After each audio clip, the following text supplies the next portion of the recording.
हम इस वक्त हमारे सुनील भारद्वाज सर जी के यहाँ मौजूद हैं और मैं हूँ सुधीरपुर में हमारा गाँव शिक्षा फाउंडेशन छत्तीसगढ़ का सोशल मीडिया प्रभारी। मेरे साथ हैं तेजेंद्र सिंह बर्मन भैया जो कि हमारे गाँव शिक्षा फाउंडेशन छत्तीसगढ़ के कोषाध्यक्ष हैं और हमारे सुनील भारद्वाज सर जी के द्वारा हमारे गाँव शिक्षा फाउंडेशन छत्तीसगढ़ को महत्वपूर्ण पुस्तकों का दान मिला है। आइए इस संबंधित चर्चा को आगे बढ़ाते हैं और इसके लिए मैं तेजेंद्र भैया को आमंत्रित करता हूँ कि वे आज की चर्चा को आगे बढ़ाएं। जय शिक्षा सर, सबसे पहले आप अपना परिचय देंगे। जी, मेरा नाम सुनील कुमार भारद्वाज है। मैं व्याख्याता हूँ यहाँ शासकीय कन्या उच्चतर माध्यमिक विद्यालय हसौली और यहाँ विगत 15 वर्षों से मैं निवासरत हूँ। इसके अलावा मैं भारतीय संविधान प्रचारणी सभा भारत का सदस्य हूँ, जहाँ पर रोजाना हमारा लाइव चलित संविधान पाठशाला संचालित होती है, रोजाना शाम 7 बजे से लेकर 9 बजे। जी सर, आप बहुत अच्छा कार्य कर रहे हैं सर, संविधान में पाठशाला चला रहे हैं। उसी में हम भी एक छोटा सा मुहिम चला रहे हैं जिसका नाम है हमारा गाँव शिक्षा फाउंडेशन छत्तीसगढ़। यह एक निःशुल्क पुस्तकालय है सर, है ना। तो यहाँ आपने दान कर रहे हैं, ये बहुत ही अच्छे लगी हमको। तो आप ये बताइए सर, हमारा गाँव शिक्षा फाउंडेशन छत्तीसगढ़ के बारे में आपको कैसे जानकारी प्राप्त हुई? इसके बारे में मुझको सोशल मीडिया के माध्यम से मुझको पता चला था और मैं कई लोगों से इसके बारे में मैं सुना था, मिला भी था कि एक ऐसा पुस्तकालय बनाया गया है जहाँ पर बिना किसी शुल्क के विद्यार्थियों को कंपटीशन एग्जाम और आगे कैरियर के लिए उनको बताया जाता है, गाइडेंस किया जाता है। और जो बच्चे महंगी पुस्तकें नहीं खरीद सकते उन लोगों को यहाँ से पुस्तकें उपलब्ध कराई जाती है ताकि वो अपने कंपटीशन एग्जाम की तैयारी कर सके। तो ये कॉन्सेप्ट तो मुझको अच्छा लगा, तो इसलिए मुझको जो है सोशल मीडिया की ये बातें अच्छी लगी और इससे प्रभावित होकर मैंने इसके संचालक लोगों से मैंने संपर्क किया। जी, तो सर आप ये पुस्तकों का दान क्यों करना चाहते हैं यहाँ?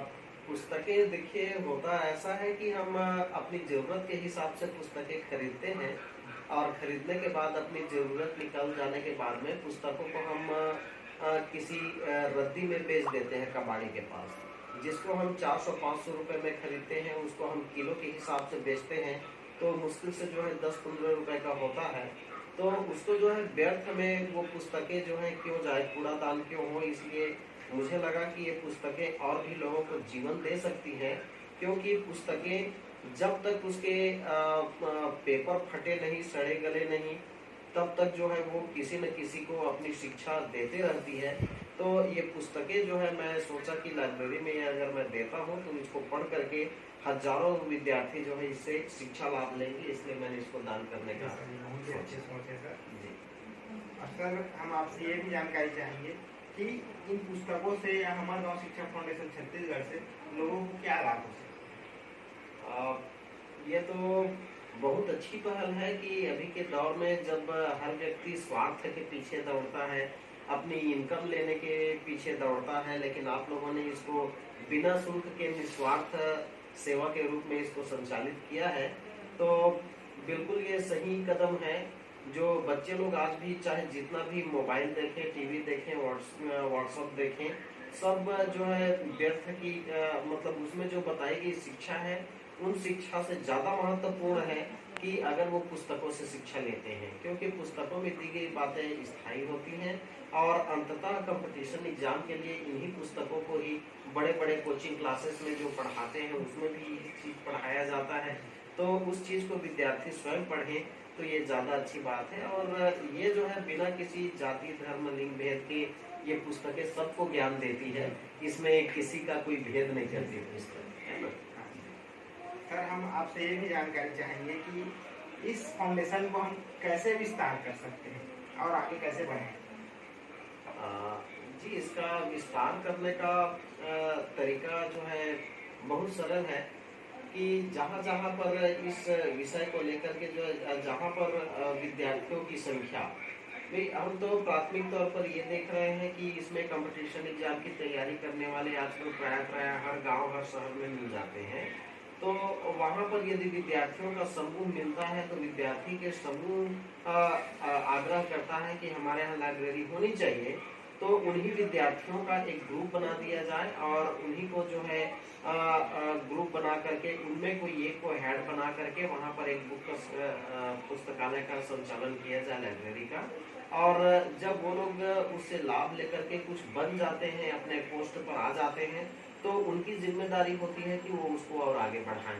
तो ऐसा अगर इसको हम संचालित करते हैं और अलग अलग जगह के विद्यार्थी आकर के यहाँ लाइब्रेरी में पढ़ रहे हैं, तो जहाँ के विद्यार्थी आके पढ़े हैं और जो किसी पोस्ट पर चले गए, वो विद्यार्थी अब चाहेंगे कि मैं तो लाभ ले लिया, अब मैं अपने गांव में अपने क्षेत्र में करना चाहूंगा, तो वहाँ भी इसका वो शाखा खोल सकते हैं। तो इस तरह से इसका विस्तार बड़े सहज तरीके से किया जा सकता है। बहुत अच्छी जानकारी दी है सर आपने। और हम भी इसको पूरे छत्तीसगढ़ के हर एक गांव में खोलना चाहते हैं, क्योंकि शहरों में तो बहुत सारे लाइब्रेरी भी हैं, गवर्नमेंट लाइब्रेरी भी है, प्राइवेट लाइब्रेरी भी है, लेकिन गांव क्षेत्र में नहीं है। और वहीं गांव में ही गरीब बच्चे पढ़ रहे हैं, तो उन्हीं के लिए ये मुहिम चलाया जा रहा है सर। तो जब सभी लोग एक दूसरे का हाथ पकड़ेंगे तो ये मुहिम आगे बढ़ जाएगा। बहुत बहुत धन्यवाद सर आपका। जय शिक्षा। जी, बहुत अच्छी सोच है आप लोगों की और इस मुहिम को रोकना नहीं चाहिए, क्योंकि पुस्तक ही जीवन दाता है और पुस्तक से ही पढ़ करके बाबा साहब डॉक्टर भीमराव अम्बेडकर जैसे विद्वान बने, हमारे देश के संविधान जिन्होंने लिखा। तो इसी पुस्तक को ही पढ़ करके कोई भी आदमी IAS IPS जैसे अधिकारी भी बन सकते हैं। तो पुस्तकों का सहयोग लाइब्रेरी के माध्यम से किया जा सकता है और यह सेवा आपका संस्था कर रही है, इसके लिए बहुत बहुत धन्यवाद।